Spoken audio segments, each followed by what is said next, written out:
एबे आंचलिक पाणीपाग विज्ञान केन्द्र पक्षर एक बड़ खबर अथवा पाणीपाग जनित एक विशेष सूचना सामनाक आसी। तो बर्तमान जहाँ सूचना मिली अवपात परिणत है लघुचाप 4 जिले में रेड अलर्ट जारी कर 7 जिले में ऑरेंज वार्निंग जारी कर तेबे आगामी ओडिशा रे प्रबल रतिप मात्रा वर्षा रही एवं अनेक जिले में यह प्रबल रतिप मात्रा बिजुली घड़घड़ी सहित प्रबल रतिप वर्षा रही आंचलिक जलवायु केन्द्र पक्षर 7टी जिला को ऑरेंज वार्निंग सहित 4टी जिला को रेड वार्निंग जारी कर तेबे केउ सब जिले में अधिक मात्रा प्रभाव पकेबा वर्षा ताने वीडियो संपूर्ण अपडेट पाई परिबे। ता पूर्व वीडियो को लाइक करंतु, चैनल को सब्सक्राइब करी पाखर थिबा बेल आइकन को दबाई ऑल नोटिफिकेशन पे ऑन कर रखंतु जाफଳରେ न्यूज रिलेटेड लेटेस्ट वीडियो अथवा पाणीपाग जनित संपूर्ण सूचना हम चैनल रे आपण पाई परिबे।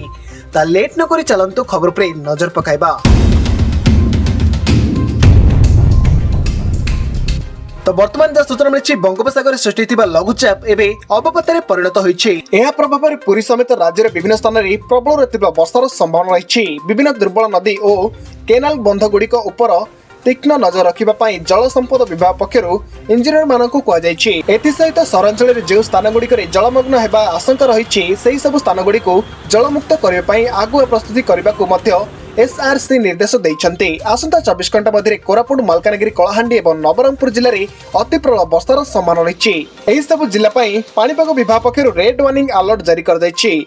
तेबे एही समय कंधमाल, बौद्ध, बलांगीर, नुआपड़ा, गंजाम, गजपति, नयगढ़, खोर्धा मध्य प्रबल रतिप वर्षा संभावना नहीं आकलन कर एही सब जिला ऑरेंज वार्निंग अलर्ट जारी कर दैछि। छड़ा बरगढ़, सोनपुर, संबलपुर, अनुगुल, ढेंकानाल, नयगढ़, खोर्धा, पुरी, जगतसिंहपुर, केन्द्रापड़ा, कटक, जाजपुर, भद्रक, बालेश्वर, मयूरभंज और केन्दुझर जिले में गोटे दुईटी स्थान में प्रबल रतिप वर्षार संभावना रही। यह सब जिले में 7 ରୁ 11 सेंटीमीटर पर्यंत वर्षा रहिबार संभावना रही। यह सब जिला गुड़िक येलो वार्निंग जारी कर दैछि। सोमवार दिन बरगढ़, संबलपुर, झारसुगुड़ा, देवगढ़, सुंदरगढ़, केन्दुझर और मयूरभंज जिले में गोटे दुईटी स्थान में प्रबल रतिप वर्षार संभावना रही।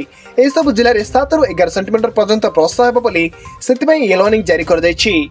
तेबे ओडिशा रे आगामी दिन में प्रबल रतिप मात्रा वर्षा रही। तेबे पश्चिम ओडिशा रे एवं दक्षिण ओडिशा रे अधिक मात्रा वर्षा होबार संभावना रही बोली आंचलिक जलवायु केन्द्र पक्षर सूचना मिली। तेबे आगामी दिन में ओडिशा रे 22 तारिख 23 तारिख में प्रबल रतिप मात्रा वर्षा रही। सेतिपई आंचलिक जलवायु केन्द्र पक्षर अलर्ट जारी कर दैछि। तेबे आपण माने केउ जिल्लारु आम वीडियो को देखुछन्ते, आपन अंचल रे वर्षार परिमाण केउ भली रही वीडियो रो कमेंट बॉक्स रे निश्चय कमेंट करी जणांतु। तो यह आज मुख्य खबर जदि वीडियोटी आपको भल लगी था वीडियो को लाइक करूँ, सांगसाथी मान सहित वीडियोटी को अधिक मात्रा व्हाट्सएप जरिए शेयर करूँ। जदि आम चैनल आप प्रथम थर आम चैनल आप वीडियो देखुंते चैनल को सब्सक्राइब कर पाखर थिबा बेल आइकन को दबाई ऑल नोटिफिकेशन पर ऑन कर रखंतु जाफଳରେ पाणीपाग जनित संपूर्ण सूचना आम चैनल रे आपण पाई परिबे। ब्यूरो रिपोर्ट, मिलन, ओडिशा।